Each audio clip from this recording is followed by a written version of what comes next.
Good afternoon, everyone. We got the session right after lunch, so we're going to need a little more than that. Good afternoon, everyone. Kacha, kacha. Good afternoon, everyone. There we go, a little extra ruach. My name is Mark Shapiro. I will be your operator for this ride for the next hour. Please keep your hands and feet and shoes inside the ride at all times. We encourage that if you have any valuables, you might want to take them out of your pocket, as we are going to spend the next hour trying to turn things upside down. Looking up in the early 1990s, how many of you ever remember seeing either this phrase or this logo? If you know, raise your hand. This is an interactive session. Is that really the total number of people who know this? At one point, especially in the United States, we talked a lot about think global and act local. It was all about recycling, which Zach Bodner's going to do with his J Talk. Recycling, it's all good for the earth. And so the idea was that we were going to think about the whole world, but make a difference where we lived.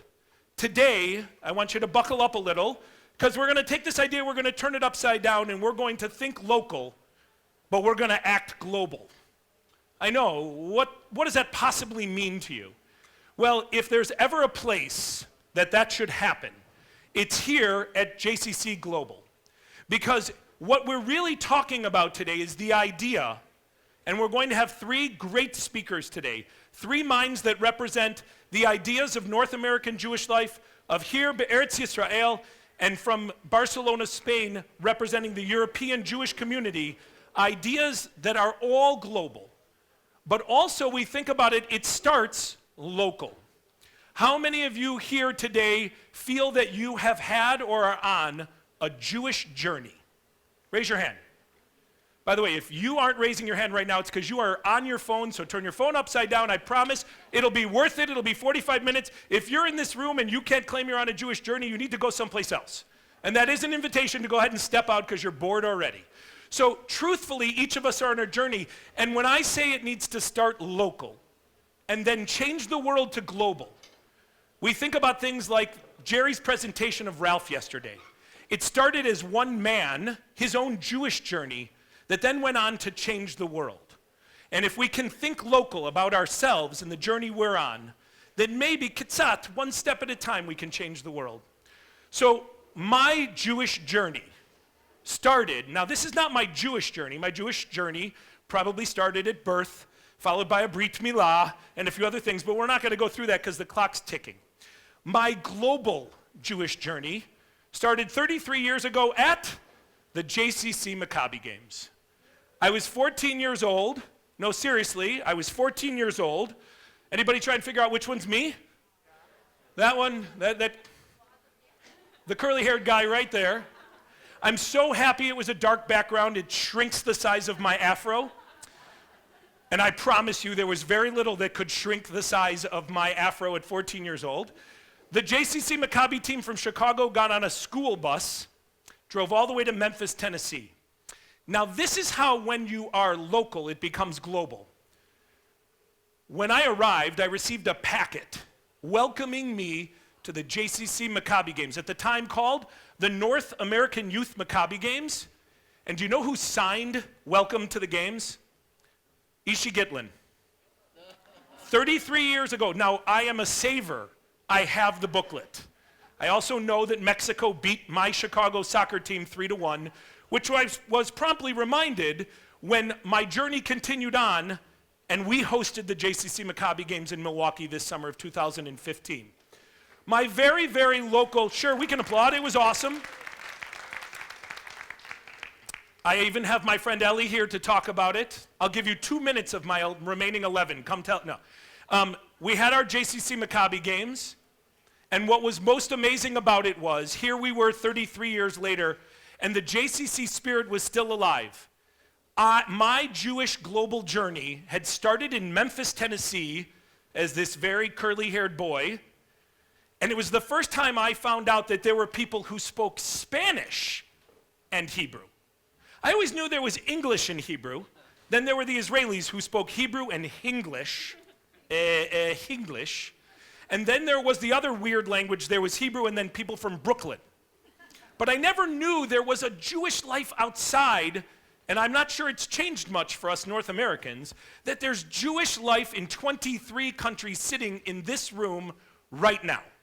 But when we think local and we act global, when we decide to get on the plane and come to this conference, even when faced with an easy decision to decide not to come, we think local and we act global. And we need to take that home with us so that when we host the JCC Maccabi games, maybe we invite Poland to come to us. And then we invite Israel to come to us. And we invite Mexico to come to us. And we invite Australia and the United Kingdom and so many young adults to come to the JCC Maccabi games. And even in the years when it's hosted here, Be'eretz Yisrael. So that was my beginning of my journey. And then the next step for me was rather simple. Jane Gelman was named the president of the board of JCCglobal. And she said to me, "You're coming. You're going to be my guest. We're going to go because if I'm going to be installed as the JCCglobal president, I would really like my exec from my center to be there, and my life has changed ever since, and thank you." I began that next phase of my global Jewish journey, which I'm going to do a little commercial for Amitim for a moment. You don't mind, do you? Does anyone here, have you heard about Amitim yet? Have we mentioned it a few thousand times? Well, let me show you a picture of Amitim. So Milwaukee is blessed for so many reasons, but even more so because at that table in Budapest, Hungary, Alicia sat with Shaika and Edith, with Edita and with Jonathan, and Milwaukee and Krakow and Ginot Ha'ir became a mishpacha. And now I have a family portrait for you to see. It is amazing. We started in Krakow. You can tell by which jackets we're wearing. And this was just last week. We not only learned about the Krakow community and how Jewish life, the hashtag, by the way, for those of you who still haven't caught on, you should have looked it up last night. The hashtag, the line for the JCC of Krakow is Jewish Future. If you haven't met Jonathan Ornstein, you should all get to meet him and spend time because he will tell you that the JCC of Krakow does not exist because of Auschwitz. It exists in spite of Auschwitz. There are 20-somethings that are finding out they're Jewish every single day, and they go to the same place to find it out and to find out about Jewish life, and that is at the JCC of Krakow. And they think local and change the entire global world. We went from there with our family after planting daffodils and learning about Jewish life in Krakow, and we went to our next home. Now you can notice I'm in shorts and a t-shirt. Actually, I believe it was the shirt I was wearing earlier today. I'm so glad I changed. Otherwise, it'd be like a Milwaukee thing, right? That the Milwaukeeans just wear the clothes in their pictures. And we went to Yerushalayim. And we kept going as a mishpacha, and I am telling you, without a doubt, going from Poland and then moving right, it was like summer camp for all of us. We were living in a cabin. Maybe our clothes needed a little extra laundering. Maybe a few people snuck out at night and had a drink or two, or maybe they weren't sneaking out, they were old enough. And our journey, our global Jewish journey continued. And at Machane Yehuda, we did not just go to eat marzipan. We went to find out about the changes that are happening from 20-somethings here in Jerusalem who do not want the waste that is biodegradable to be thrown out with everything else, but are instead taking the time to actually change Machane Yehuda. We learned about a garden growing on the top of the Klal building. Israelites, Yerushalayimites, the Klal building, good idea? No, not so much. But now there is an actual urban garden growing on the roof of the Klal building. Change is happening. They're thinking local and acting so that the things that we then learn while we're here, be Eretz Yisrael, we can take home with us. And the journey continues. We go on to the school of Yad B'Yad. And I will tell you that it changed me. 2 weeks ago, I had a very different presentation put together. It was all about reduce, reuse, and recycle. Now, I'm not going to tell you about that one because I'm going to use that one at the next presentation. But while I was sitting at Yad B'Yad, and if you have not had a chance to go, I believe it's one of the tracks tomorrow. It is a school that brings Arab-speaking and Hebrew-speaking kids together from kindergarten until the end of school, high school. And they talked about olive trees and went and broke off the branches of 2 different olive trees.